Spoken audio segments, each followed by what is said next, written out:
I understand how important it is to have a place called home, and it's frustrating using your hard-earned money on rent. Vic Prasad can make you a homeowner. Get pre-approved services provided to first-time buyers and new immigrants. You can qualify for mortgage even if you have bad credit. Call Vic Prasad now on 604-306-6647. Vic Prasad is associated with Craft Mortgages Canada Incorporated. For any kind of visa-related services, contact Milky Way Immigration, a galaxy of opportunities located at Unit 209-9547 152 Street, Surrey, BC. They have licensed immigration consultants, placement officers, and LMIA experts to meet your immigration and recruitment needs. Book one-time free consultation either on Facebook or by calling 604-396-0005. So on Kamila Singh's show, we have one panelist today, and this is a political because of the school being out and all that. People are busy, and it's a spring break for the kids as well. But before we start the show, we like to take this opportunity to recognize and acknowledge the land that we are on. We are on Semi-Amu, Quadland, and Silvertooth Nation. So we are grateful for the First Nation of this land to allow us to settle, live, eat, enjoy, and be happy here. So with that, we're going to start our show and talk about what's happening in the media, what's happening in the outside world, and bring you some information. So thank you so much, Annie, Anytime. for doing this. You have been present since we started the show every week or every second week. Yeah, mm-hmm. So we like to say thank you to you. Absolutely. Thank you for having me. Yeah. So let's talk about what is happening. Let's start with Surrey right now. Yeah. Absolutely. Surrey. Surrey. And they passed this motion or some budget that they're going to be 17.9%. Taxes gonna go up. People are not happy, but they are not listening. Yeah. And what I had also when they had open house, there was a guy that stood up and asked, so you tell me, to the council, to the mayor and council, what are you gonna be trimming? What is the programs? What are you cutting back to maybe able to bring the rate down? Yeah. So it's like, to some people, it's like a suicide. They wouldn't be able to pay that 17.9%. Absolutely. And correct me if I'm wrong, I thought there had been a revision or perhaps a possibility of reducing the increase, maybe 10%. I might be, I need to go home and look that up, but I thought I'd heard that. No, but nonetheless, absolutely, this is, who can afford this? No one's salaries are going up. In fact, we're losing. Inflation is stretching our dollar thinner and thinner, right? Mm-hmm. So I think it is problematic. I think even the idea of cutting is problematic because, exactly. What are you going to cut? And sadly, we know that typically it's arts programming, it's cultural programming, it's actually things that our community really needs. It's what forms the fabric of our community. It gives power and voice to people. So if we lose that, then I think Surrey really loses out. But at the same time, 17%. How can we afford that in any way, shape, or form? And I think, that hovering presence of that police transition, I think is pushing this. And so a lot of people are wondering, why are we here, right? Why did this police transition push us into this direction? However you feel about the police forces, this is not sustainable. If people are economically stretched, if they cannot afford their homes, we know that's going to lead to more mental health issues, emotional issues, physical issues, right? All kinds of issues. Balance and all that. Yeah, absolutely. And so what is safety? Where's the safety, right? Yeah. And meanwhile, we're just transitioning the police. Yeah. We're not getting to the deeper conversations around what our communities look like and what needs to be done. So I think people have really come to a point of exacerbation and fear about like this endless need to provide more money. I'm not a person that's against taxation, but 17% or even 10%, which I know Vancouver is doing that as well, it's going to hurt all of us no matter what. Yeah. It doesn't matter how you cut it. Yeah, and it doesn't matter which police gonna come in here. Yeah. It's still gonna have hurt. Yeah. And taxpayer is on the thing to pay. And the fact that we never really had a voice. Yeah. I know that last council was elected. I get that. But to be honest with you, no, they hadn't presented a budget at that time. They had presented a transition report as they were running, right? So people voted on lack of information and good intentions, all that. But here we are now, really facing an economic crisis for the city that I know want to try to have everything and provide all the services, and now is facing a rather difficult decision. And I think the mayor and the council, the new elected mayor and they are in jeopardy too, because they don't know where the money, because they weren't very clear how much money is already gone into that, how much money is already been spent in there. So from that, we should go to provincial. End of the month is coming very soon, and they have in the beginning, I think they have $5.6 billion in surplus, and they had to use it because, or else that money will be going towards to pay the debts, right? Which is growing every day. Yeah. But I also see that they have allocated the budget for a lot of different things. But I also wanted to see that they have put more money into the healthcare. There are still no enough doctors, nurses, ERs, and all that. If we have the money, don't just count on federals to give you the money. They are giving the money, but over the period of 10 years. Yes. But if you are sitting with the money, why not invest in there? Our healthcare is in crisis right now.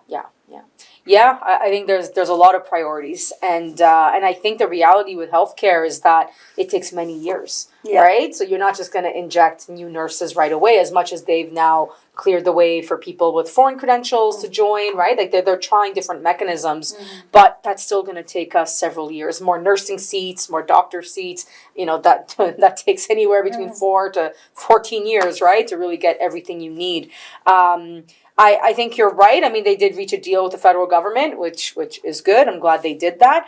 I think I've heard from people much smarter than me, but the political argument that paying down the debt doesn't really give you that political win. And so it's better to perhaps invest. And then in that investment, hopefully that increases the economy, things get better, and then you just kind of find your way back to a surplus to hopefully pay down the debt, right? So that's an interesting one, right? Because some people also will just pay down the debt. But I think you're right. Again, we're in another crisis, healthcare. And I would say absolutely, I think investment in healthcare is key.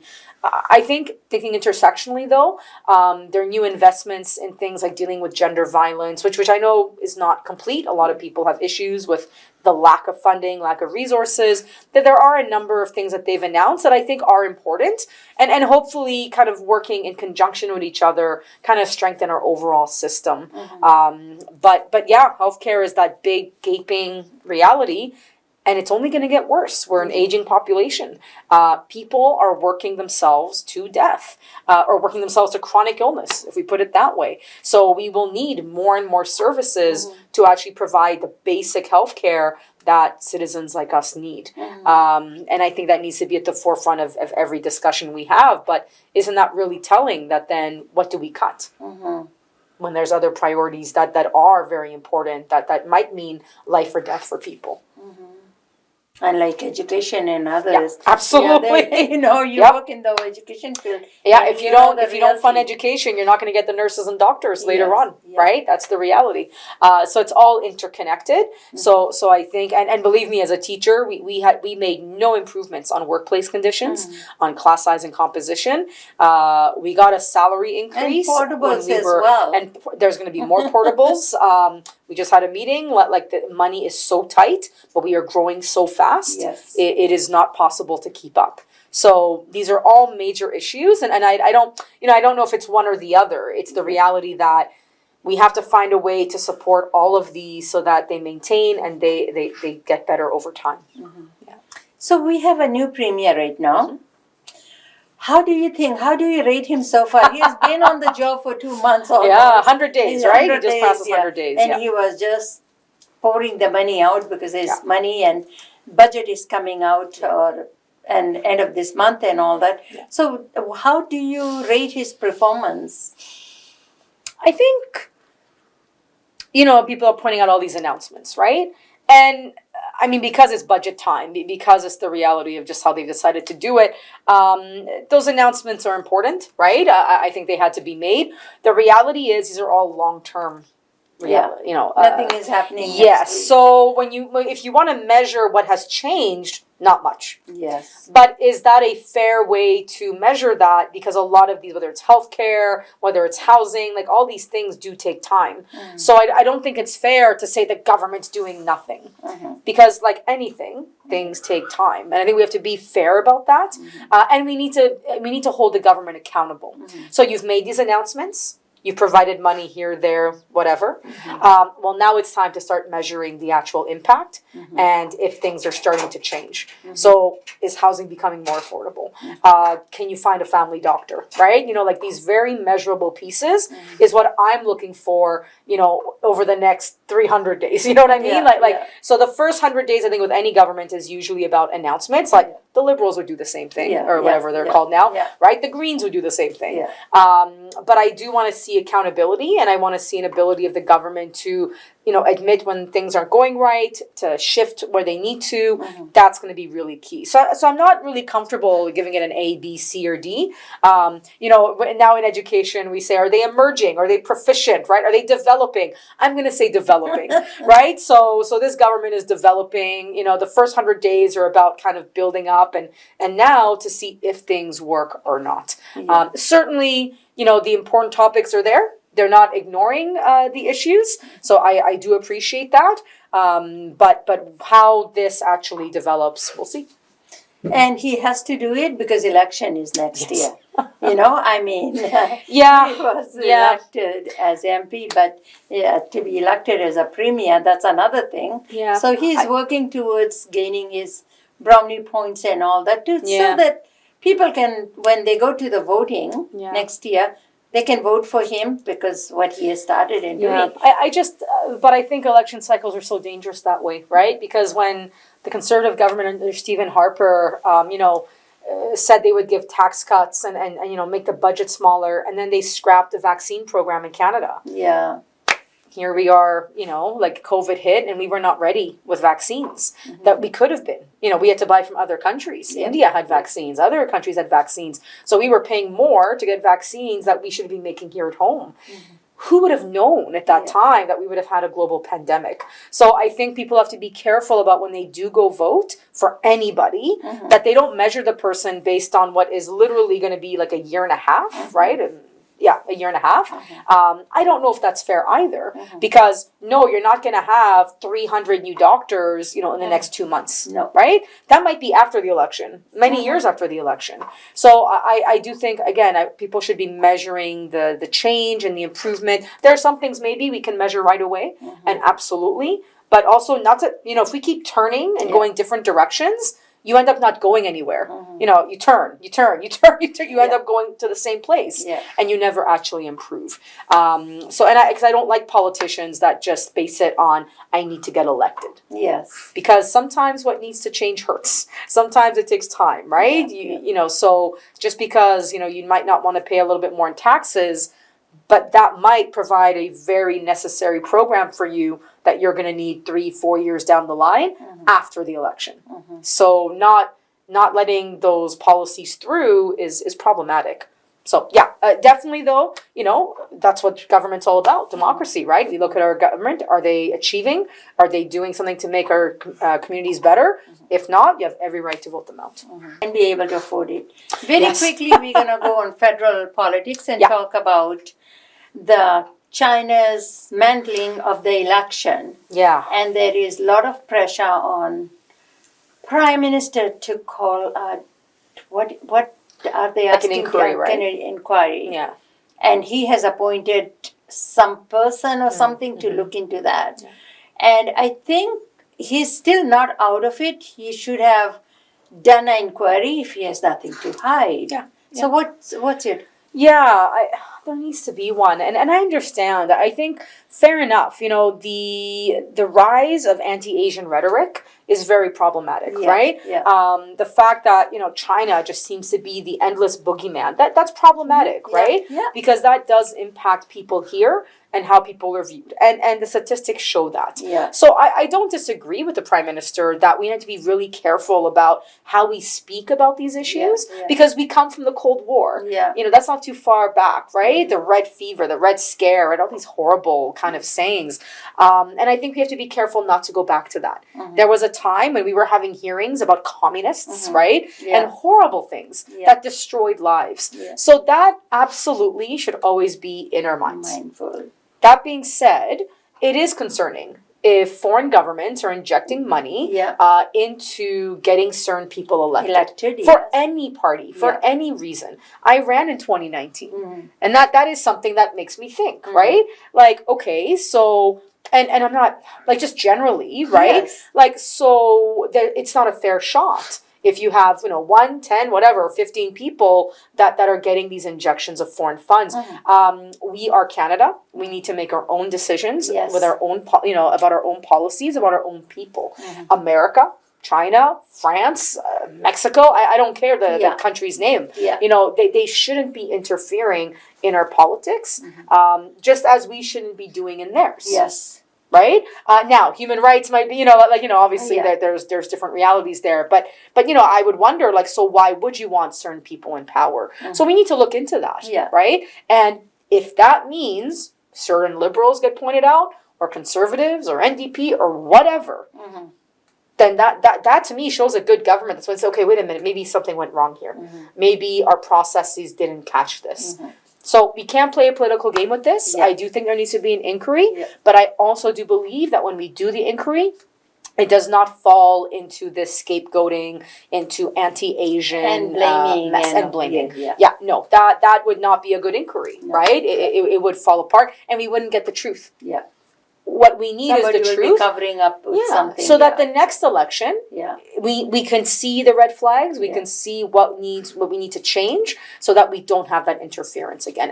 But to be honest with you, I think there's been interference for quite a long time. We know even with the truckers' convoy, there was American money involved in that. So that's also interference, right? We also have to define interference in many different elements, not just that the Chinese are doing it this one time, or whatever, several times. So the next one, I'm going to ask you, we're going to leave this politics. I want to talk to you about, you wanted to bring a very important point about the Soji in schools. Absolutely. And I think that is very important that we need to bring it to the forefront and talk about that. Absolutely. And we are talking about anti-racism days, March 21st is coming and things like that. So I think this is a great place to bring that awareness and education and bring the issue to the forefront. Thank you so much for letting me have a moment on this, right? So I think it's unfortunate that we are seeing a bit of a rise in terms of anti-Soji rhetoric and people going to school board councils and, school board meetings and other places and saying things that I think are based on misinformation and could be harmful to students, to staff, to families, to our community. I'm also mindful that I have educator friends in the States where all their books are gone. They have no access to teach with any book. They are being told they can't teach about racism. They can't teach about classism. They can't teach about, culture things, let alone Soji, right? So basically we're talking about LGBTQ. But people need to know that behind that is also a lot of racist, very, very damaging anti-American, anti-Canadian legislation. So that's number one. But I want to speak to the parents, really. So I want people to know that Soji is a very well vetted program, right? That every level of government has looked at it. Psychologists, psychiatrists, like all kinds of people, educators have come together to look at that curriculum. Secondly, that Soji, because there's a lot of stuff out there, right? Soji is age appropriate, right? So, and in no way, shape, or form is it about sex. I think that's a misunderstanding. I know there's the word sexual orientation in there, but what that means is basically who you love. I point to Jag Nagra, right? PR is PR, love is love, right? It's not. We're not teaching children of whatever age about sexual actions. That's not what we're doing, right? It really is about diversity and inclusion. It's about people feeling comfortable being who they are, and very importantly, thirdly, that parents need to know if you are uncomfortable with your child learning about this, you have your right to email your teacher, talk to your teacher about removing your child from that specific lesson. That is their right to do There that. is a possibility. There is a Absolutely. Yeah. Right? So please know that. And yes, freedom of expression, freedom of religion, freedom of all kinds of things is there. So if you feel that in your religion it is a sin, you are in Canada. You have every right to that opinion. However, our Section 1 Charter makes it clear that there are reasonable limits to your freedoms. So as a teacher, I cannot discriminate against students, right? So if a student comes to school with a hijab, I cannot tell them to take it off. If a student comes to school speaking a different language, I cannot restrict them from ever speaking that language. If a student comes in a wheelchair, I must accommodate them into the room, right? So that is very clear. And yes, one of those, because under the Human Rights Code, we cannot discriminate against gender identity, gender expression, sexual orientation, or just like gender, outright. So I always say that it's okay if you don't have the personal experience of knowing someone who might be queer or gay in your circle, okay? But there are people that come from all around the world that exist in those realities. And as a teacher, I have to follow the Human Rights Code. I have to follow the Charter. And that's why we teach Soji. Because there should be no bullying of a girl, of a boy, of a non-binary person. There should be no violence against that. And I think it's very violent to ask a school to not use certain books that have been vetted. And I think people need to look at the books. The books are as simple as, two parents taking their kids to a park. That's it.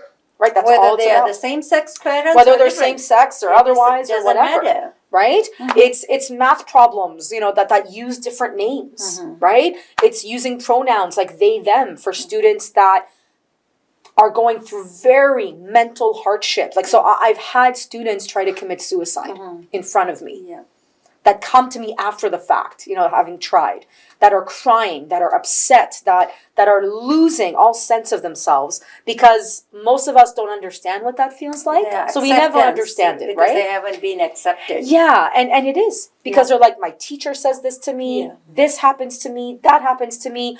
I, as a teacher, cannot allow violence in my classroom or in my school. But I want to make sure parents know that, and to have the dialogue. But showing up to meetings and bringing up concerns that are based on lies, that's not the way to go. Gay people are not groomers. They're not pedophiles. The queer community just simply is a different variety of existence. That's all. And I think it does connect to racism. Because, in fact, in my culture, in the Jewish culture, we have 7 different kinds of genders. That's in our holy book. That's in our ancient beliefs. And so the reality is that long before white European settler colonization, Hawaiians, Indians, the Hijra, for example, like in all around the world, there was acceptance of just these different beings, right? There's different names for it, right? So it was actually white, supremacist, Christian, that forced communities away from that and criminalized people.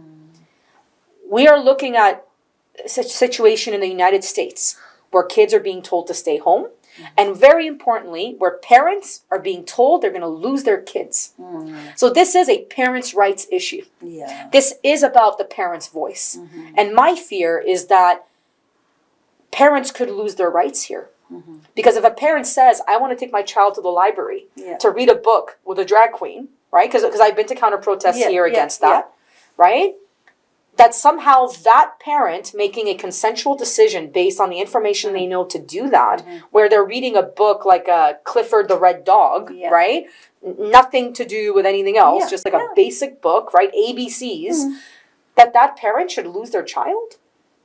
And look, we're coming out of COVID. We're coming out of a time where parents who did not want to vaccinate their kids, who did not want a mask, who refused, they were allowed to have online schooling. We made accommodations for them. They didn't have to wear masks in our classrooms, right? We bent over backwards for parents. So you have your right to your opinion.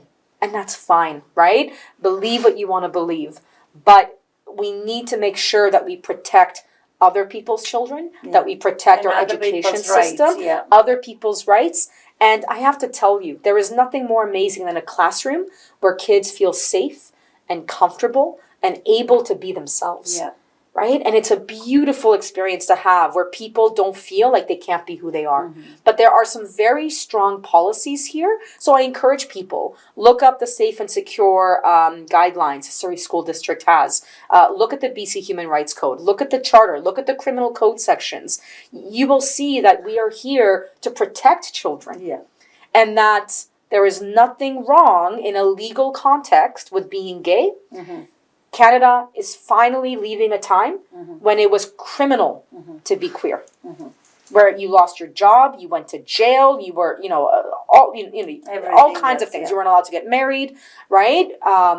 Yes, that was the old way, Yeah. and it took until the 2000s to actually finally get over the same-sex marriage thing.